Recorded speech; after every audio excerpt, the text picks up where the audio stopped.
Hello technical service house, আপনারা সবাই কেমন আছেন? আপনাদের দোয়ায় আলহামদুলিল্লাহ আমি ভালো আছি। আপনাদের মাঝে আমি আবারও এক নতুন ভিডিও নিয়ে হাজির হলাম। আজকে আপনাদের এই ভিডিওতে দেখাবো ফোনে যে আইসি থাকে ওই আইসি জনিত কাজ করতে গেলে প্রায় সময় দেখা যায় কি মাদারবোর্ড থেকে পিন উঠে আসে। তো আমি আজ আপনাদের দিকে দেখাবো যদি বোর্ড থেকে পিন উঠে আসে তো ওই পিন আবার পুনরায় কিভাবে বসাবেন। তো আমার এই চ্যানেলে যারা নতুন আছেন সবাই চ্যানেলটি সাবস্ক্রাইব করে নিন, কেননা আমার এই চ্যানেলে মোবাইল সার্ভিস জগতের যত কাজ আছে সবগুলাই এখানে দেওয়া হয়। তো যারা এই লাইনে আছেন তাদের অনেকেরই ফায়দা হবে এই ভিডিওর মাধ্যমে। আপনারা দেখতে পাচ্ছেন আমার এই বোর্ড থেকে 3টি পিন উঠে আসছে। এই পিনগুলো আমি এখন আবার পুনরায় বসাবো জাম্পারের সাহায্যে। আপনারা যে পিনগুলো দেখতে পাচ্ছেন মাদারবোর্ডের প্রতিটি পিনই কিন্তু ইম্পর্টেন্ট। প্রতিটি পিন দিয়েই এক ফোনের এক জায়গা থেকে অন্য জায়গায় লাইন টানা থাকে। তো এক একটি পিনই এক একটি কানেক্টর। আপনারা অলরেডি প্রথমে দেখে নিয়েছেন যে পিনের 3টি কানেক্টর আমি প্রথমে বের করে নিয়েছি। তো এখন আমি জাম্পারের সাহায্যে 3টি লাইন টেনে নিচ্ছি, আপনারা দেখতে পাচ্ছেন। তো সাথে থাকুন, ভিডিওটি না টেনে পুরোটি দেখুন, অনেক কিছু শিখতে পারবেন। সাধারণত একটি মাদারবোর্ডের পিন কখন ওঠে? যখন আমরা একটি সিপিইউতে বা পাওয়ার আইসিতে বা যে কোনো আইসিতে যখন 1 থেকে 2-3 বার কাজ করি, তখনই কিন্তু একটি বোর্ড থেকে পিন ওঠার সম্ভাবনা খুবই বেশি থাকে। আপনারা দেখতে পাচ্ছেন আমার লাইন টানা কিন্তু শেষ। তো এই লাইনগুলো আমি এখন পিনে পরিবর্তন করব।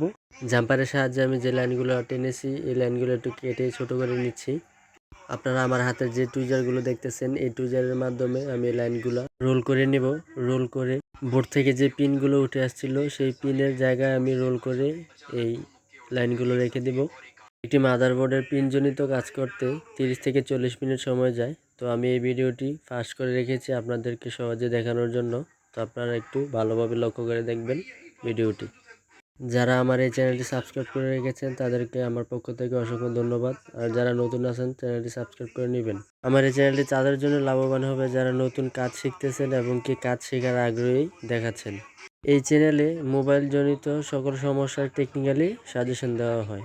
আপনারা দেখতে পাচ্ছেন অলরেডি আমি কিন্তু রোল করে পিনগুলো বসিয়ে নিয়েছি। তো এখন আমি এটার উপর একটি গাম লাগাবো। এই গামটি হলো ইউভি গাম। গামটি কিন্তু লাগানো হয়েছে। আমি এখন ইউভি লাইট দিয়ে গামটি হিট দিয়ে শক্ত করে নেব।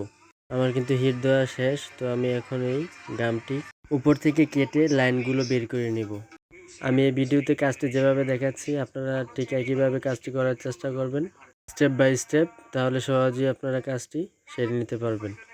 আপনারা দেখতে পাচ্ছেন আমি কিন্তু ইউভি গামটি কেটে নিচ্ছি সার্জিক্যাল ব্লেড দ্বারা। আপনারা যখন এই গামটি কাটবেন বা বুটটি পরিষ্কার করবেন তখন একটু লক্ষ্য রাখবেন যে আবার পুনরায় পিনগুলো না ওঠে। তো খুবই হুঁশিয়ারে কাজটি করবেন এবং কি সাবধানতা অবলম্বন করবেন। আমি মাদারবোর্ডের যে পার্টে কাজ করতেছি এটি হলো একটি সিপিইউর পার্টস। তো এই সিপিইউতে কাজ করতে গিয়ে কিন্তু আমার পিন উঠে আসছে। তো আমি আপনাদেরকে দেখাচ্ছি পুনরায় পিন কিভাবে বসাবেন। আপনারা দেখতে পাচ্ছেন আমার কিন্তু পিন বসানোর কাজ কমপ্লিট হয়ে গেছে। তো এখন আমি জাস্ট ক্লিন করতেছি। ক্লিন করার কাজ শেষ হলেই কিন্তু আমার পিন বসানোর কাজ শেষ হয়ে যাবে। তো আমি আবারও বলতেছি, আমার এই চ্যানেলে তারাই গেইন করতে পারবেন যারা মোবাইল জগতে কাজ শিখতেছেন বা কাজ শেখার আগ্রহ দেখাচ্ছেন। আমার এই চ্যানেলে তারাই গেইন করতে পারবেন। তো আপনারা আমাকে সাপোর্ট করেন, ইনশাল্লাহ ভিডিওর মাধ্যমে আমি আপনাদেরকে সাপোর্ট করব। আপনার কারো যদি কোনো প্রবলেম থাকে তাহলে আমাকে কমেন্ট করে জানাতে পারেন, ইনশাল্লাহ আমি আপনাদেরকে টেকনিক্যালি সলিউশন দিয়ে দিব। তো ভিডিওটি যদি আপনাদের ভালো লেগে থাকে তাহলে আমাকে কমেন্ট করে জানাবেন। আর এই ভিডিওতে যদি আপনাদের কোথাও বুঝতে ভুল হয়ে থাকে তাহলেও আমাকে কমেন্ট করে জানাবেন, ইনশাল্লাহ আশা করি সঠিক সমাধান পাবেন। আপনারা দেখতে পাচ্ছেন আমার কিন্তু ক্লিন করার কাজ শেষ। তো আজকে এটুকুই, ধন্যবাদ। পাশে থাকুন, আবারও আসবো নতুন কোনো ভিডিও নিয়ে।